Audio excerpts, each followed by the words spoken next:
Cosmic Con Chapter 10 Balanced Kindness Con. This chapter was written from the point of view of Alan Cook. A day into the voyage to the target location 900 MLY from Earth, I received the directive from the Armada Council.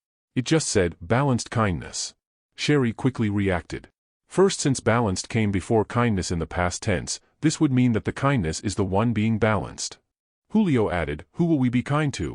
Or are we the ones being kind or being kind to? It's an instruction to us, so we are the ones who should be kind. I said. Who should we be kind to then? And we cannot be too kind or too unkind? Sherry asked. I can't understand why the council issue two-word mission statements. I said. Maybe it's a practical joke. Julio said. Do you want to tell the Armada our mission? Lisa asked. No, they might think of it as a practical joke. I said. Or they could all be kind to each other. But then again, the loonies will turn it into a practical joke. I agree. Let's just think of it as an instruction to you, boss. Julio said. Later that day Sherry conducted her first of many training sessions. Her first was comms. All of you sit down.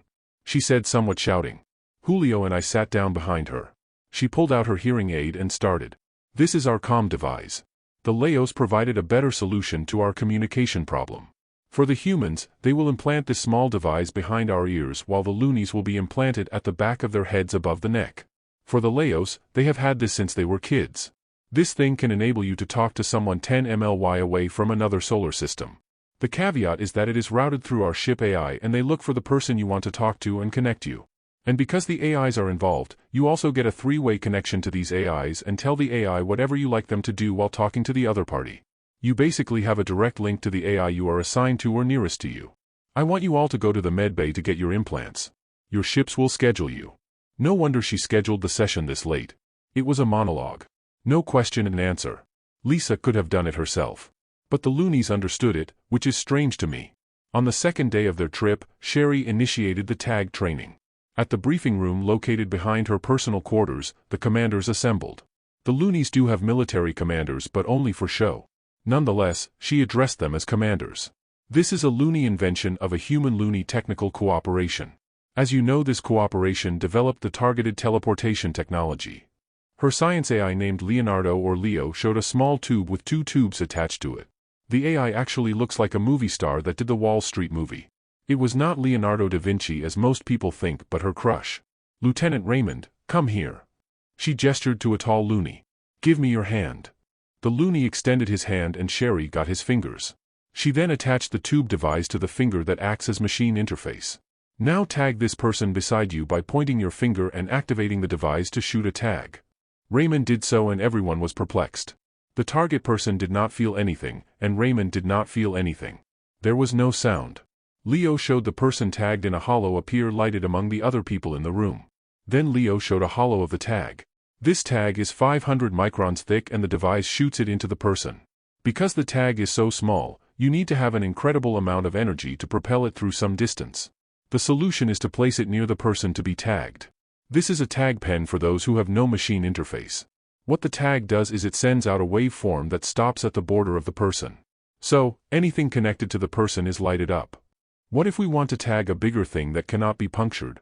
A Federation commander asked. We have different tags for different purposes. Leo showed the kinds of tags. This one is for tagging small equipment like guns, some are sticky, and some are magnetic.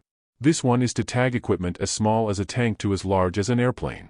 This one can tag a ship as large as Leonardo. Why would you want to tag a spaceship? Leo asked. The room became quiet. Then became noisy. Sherry was expecting this, so she just kept quiet. Exactly. Sherry said. We have written a manual on several tactics using this tagging technology and we would like you to practice some of these and maybe come out with better ones. Sherry concluded. On the third day, Sherry did her drone training. You are all aware of drones. Except the Leos. I want all of you to train a Leo one-on-one. Teach them all your techniques, your invisibility and visible attack modes, your scan and spying modes and your suicidal crash modes. The Leos created these sub-drones which are a tenth of the size of our drones. These are spy drones, EMP bombs, regular bombs or tags, rolled into one. I want you to create offensive tactics and covert tactics using these. Finally, there is this drone attachment. Imagine an escape pod strapped to the side of a drone.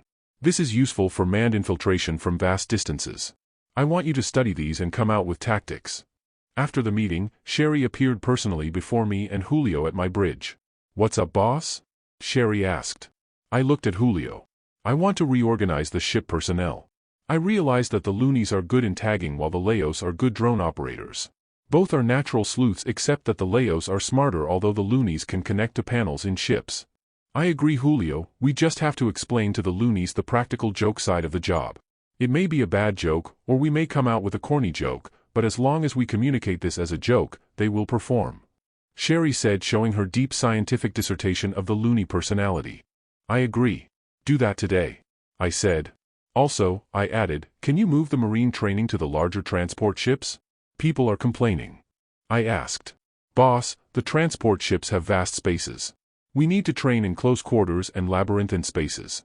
When we reach our destination, we have plans to conduct training on local planets," Julio said. On the 5th day, we received communications from our scouts.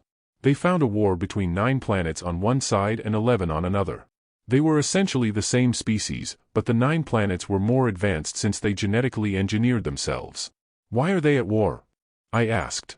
"Sir, because the 9-planet people have genetically altered themselves and the others regard them as aliens. The 9-planet people treat the others in the 11 planets as primitives," our scout reported. I called a meeting at my mission room and all the commanders attended. "You guys already know about the warring aliens who are essentially the same species," I started. "What do we do?" I threw out the question. Soren reacted, "I think we should just disarm both of them."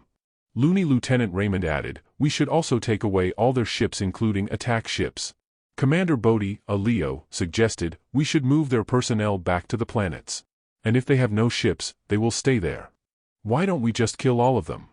I asked. "Sir, we do not even know why they are at war.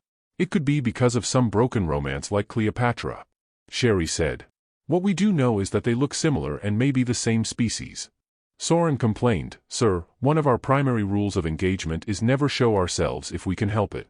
In this case, we can be invisible and resolve the conflict. They would never know what happened. Like a practical joke from the gods. I think we should just kill all of them." I said. "Sir, that would be the most unkind thing we can do," Bodhi said. "We are not doing the kindest thing to them because we are not helping them. We are just acting like a boxing referee telling them to separate." Soren added, "Sir, we're not being unkind or very kind. We are just doing them a kind favor." "A balanced kindness?" I asked. They all shouted in agreement. "Okay, let's do it. Soren, take 12 of your ships and Sherry take 24 ships, Raymond take 25 transport ships and 5 of your ships, you guys deal with the 9-planet people," I said. "The rest of you are with me and we will deal with the 11-planet people." I continued, "As you already know, we will tag them and move them back to their planet. We will tag the ships and throw it 40 MLY away to a target planet. Lisa will tell you. I want you to tag even their transport ships. Julio, take 5 ships and go to the target planet and make sure no living person are in the ships. If you find any, teleport them out." "Boss, they have more than 500 ships total," Sherry said. "More for us," Julio said, and I nodded in agreement. When we arrived at the scene, we saw hundreds of ships fighting with hundreds of ships in a running battle. Some are toe-to-toe until one is completely destroyed. These people are brave. But medieval, Sherry assessed. "Let's go to work." The loonies were the first to go, then the Leos, then the humans. They went by grids and Lisa provided the target's proximity in their visors. With 300,000 people out tagging, we were finished in a day. The Leos piloted drones with ship tags and attached them to the ships. Some of the ships were in dogfights and this proved a challenge, but the Leos proved their expertise and were able to tag the fighting ships. "Alan, the tagging is finished, and I have communicated to all the ships the location of the target planet. This planet." A hollow of a planet similar to Earth appeared. She zoomed into a large land area which appeared like a sandy wind-swept desert. "Have all our people come back?" "They are all back," Lisa said. "Okay, tell the ships to commence teleporting." It took us 3 hours to teleport out the people back to their planets. Then an hour to teleport the ships to the target planet. Julio found some stragglers in the ships, and he promptly tagged them and teleported them to the home planet. Sherry sent 3 science ships with 10,000 loonies and 10,000 Leos on board each of the ships to study the ships in the desert. At my mission room, everybody was ecstatic. I stood in front and let them congratulate each other. Then I saw them disappear group by group. "Lisa, where are they going?" "To a loony party ship." "Alan, there are several parties going on right now." I just walked out to go to the bridge to sit on my chair. The next day I sent out 20 ships to various points 30 MLY away to scout around. I also sent invisible spies to the 20 planets and gather intelligence, mostly Loonies and Laos. They tried to get all the data from all their electronic data systems. We had thousands of people trying to understand these people. It was uneventful for the next 2 weeks. We learned their language and all their high-tech stuff. These were not at all high-tech. Even the ships were sublight. They have fusion technology but primitive. Their war had dragged on for more than 5 years and both sides were already almost out of the logistics needed to win the war. The ships we got were good for metal scraps. We cannot even tow them because their metals are so weak, our ship speed will tear them apart.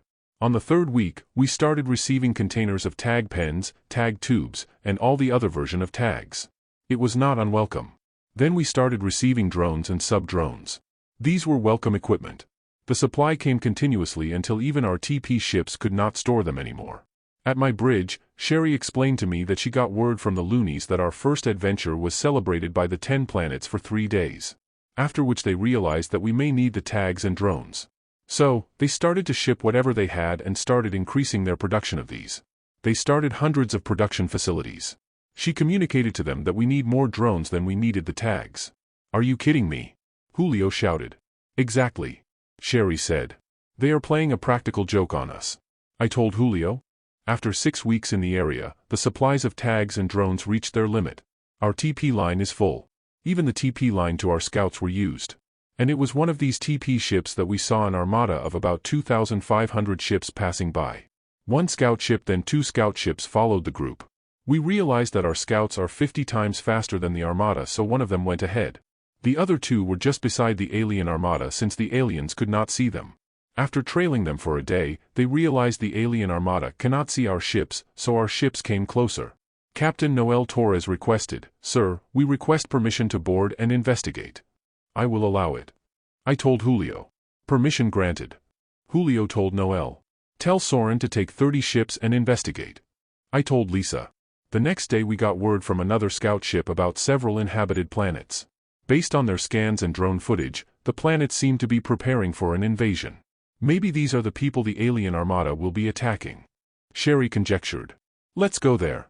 "Lisa, tell all the ships we leave in an hour." I said. We arrived within a day. These people seem to be preparing for an invasion. Julio said. As usual he was on my right in hollow form sitting on his chair. "That's what the scouts told you." Sherry told him gesturing with her hands. "Since they cannot see us, I want all our personnel to investigate. Lisa, create the grids and make sure everybody understands that this is data gathering." I said. "Boss, why don't we go down and investigate their leadership?" Julio suggested. "Alan, they have a war council in this building." Lisa said. "Okay, let's go there." I said. We found ourselves in a building where several leaders were meeting about the war. We could see some Loonies and Laos walking around and hacking into consoles at the far end of the hall. Several of our spy drones were overhead documenting everything. We realized the War Council is composed of 4 different kinds of aliens. 2 were reptilian, 1 was smooth-skinned, and the other one was chubby and hairy. They were all wearing some kind of uniform and they had weapons. Then 1 reptilian form was running into the hall. He was shouting and frantically waving his arms. The group waved him out, dismissing him. He walked out slow and looking around. Sherry took a liking to the guy and followed him. She always gravitated to the underdogs, the oppressed.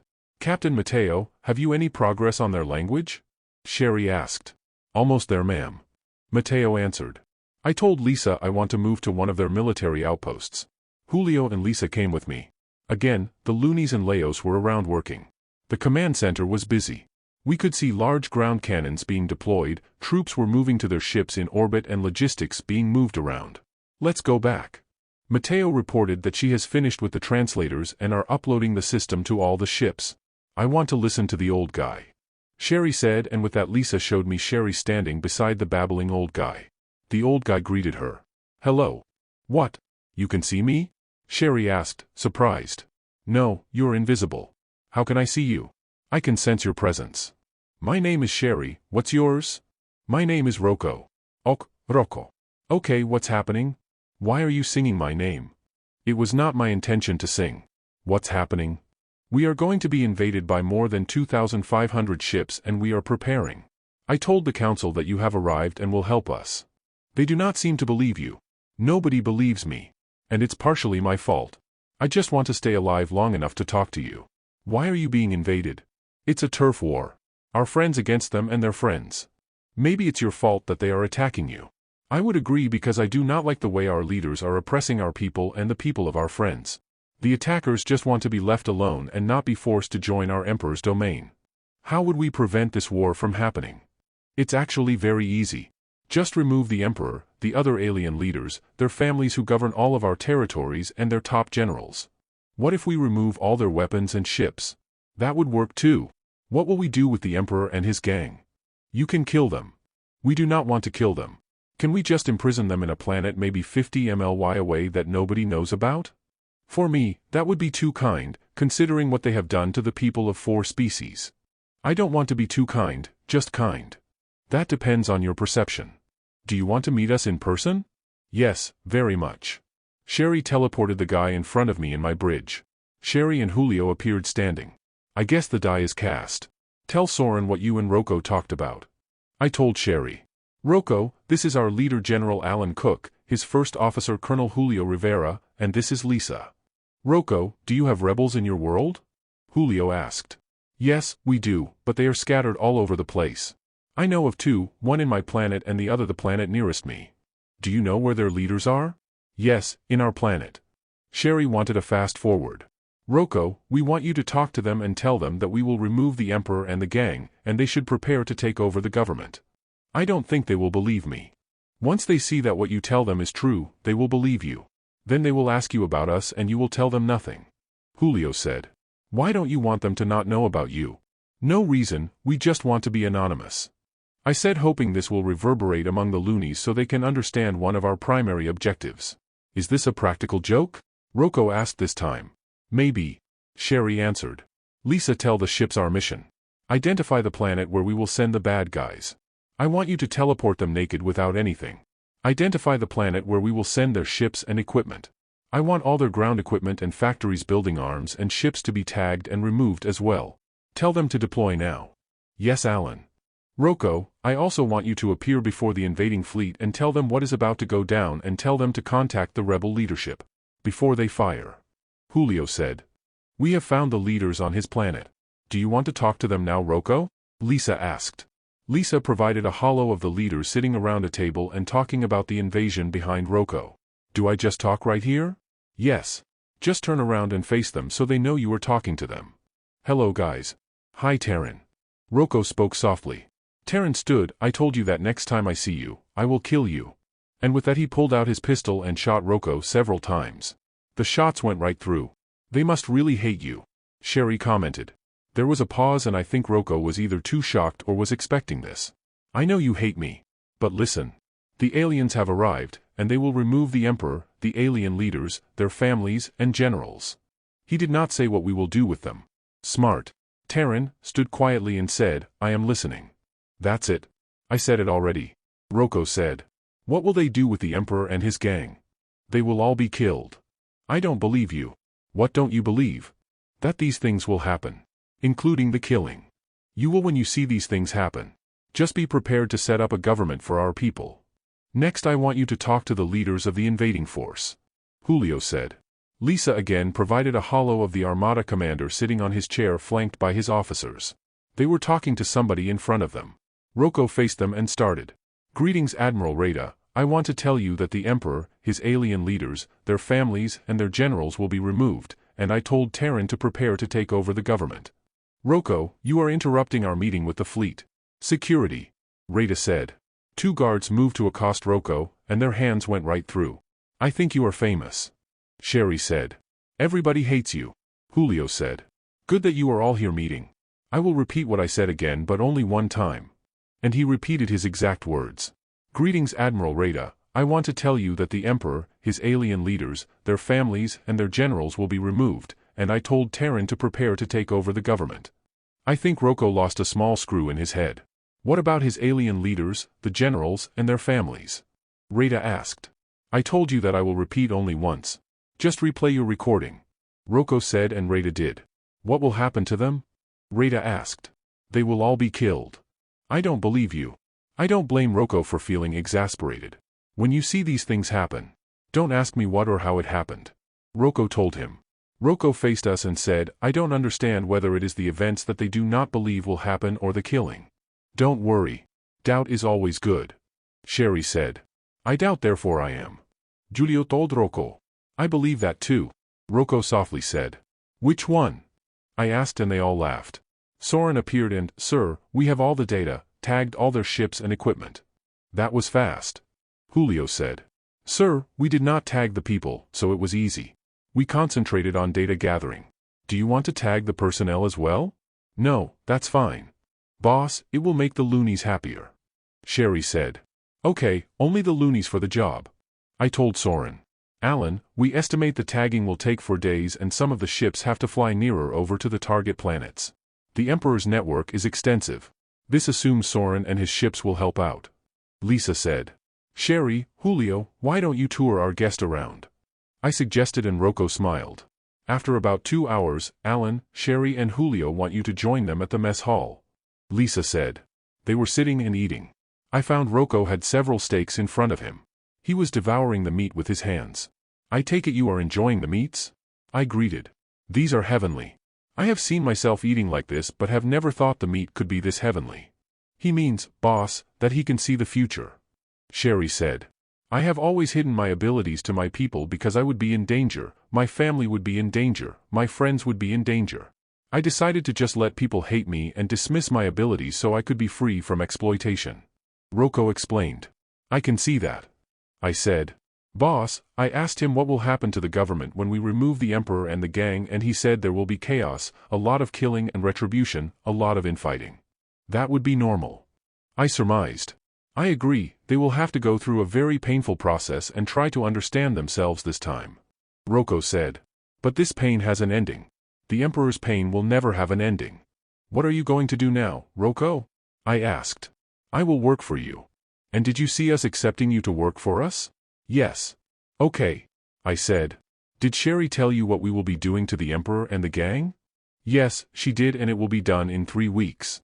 I think we can finish in a week. Julio said. What will we be doing after we remove the Emperor? You will hang around to study the Empire. To study the equipment, you will send to a planet. You will also study the Emperor and the gang in another planet. You will study the armada coming over and you will send ships to their home worlds to study them. What will happen to my ship? I asked. Nothing. Why are you asking? Just asking. You're right, but all of my people know what we will be doing next. What we will be doing is standard operating procedure. I said. To you but not to me. Lisa, can you get a bottle of brandy for our guest please? Lisa appeared with an open bottle and glasses on a tray. She started pouring into the glasses and poured a tall one for Rocco. Here Rocco, taste this. I said. Rocco took a sip and his reptilian eyes widened and he gulped the whole glass. I knew this will also be heavenly.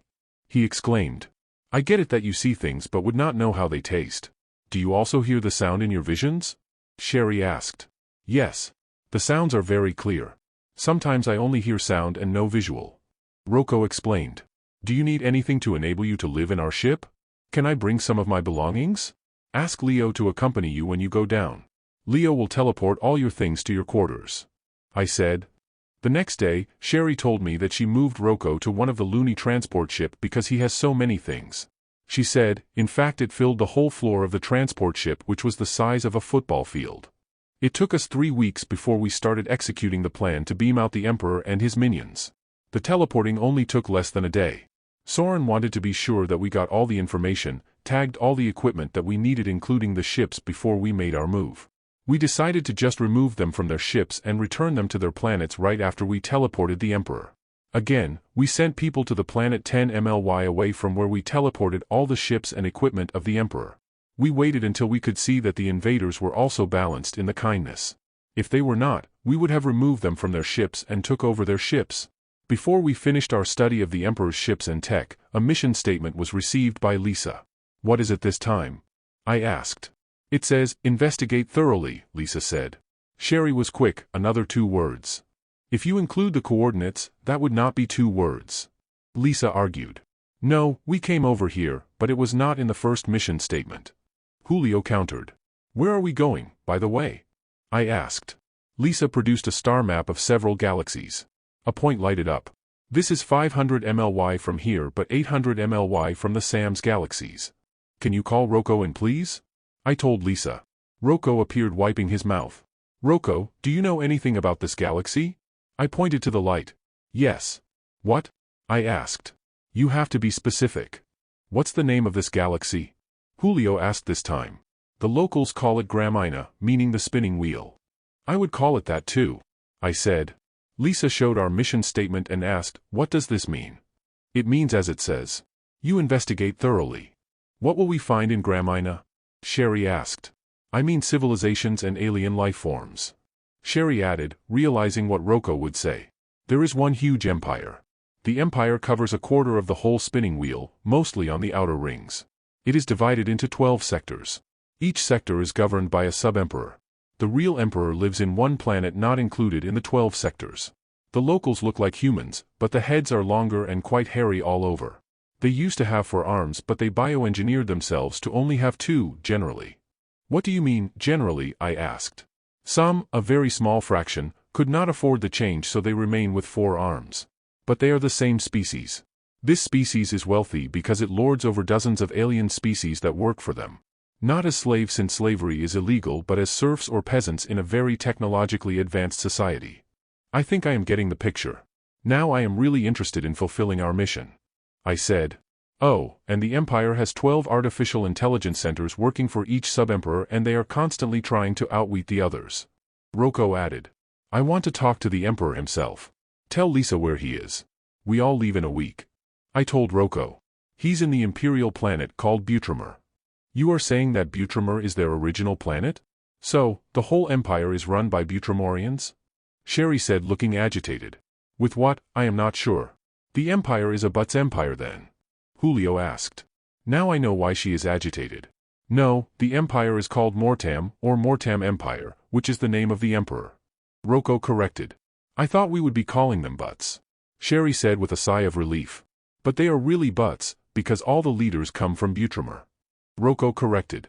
I want to strangle Rocco. Now I understand why people shoot him on sight.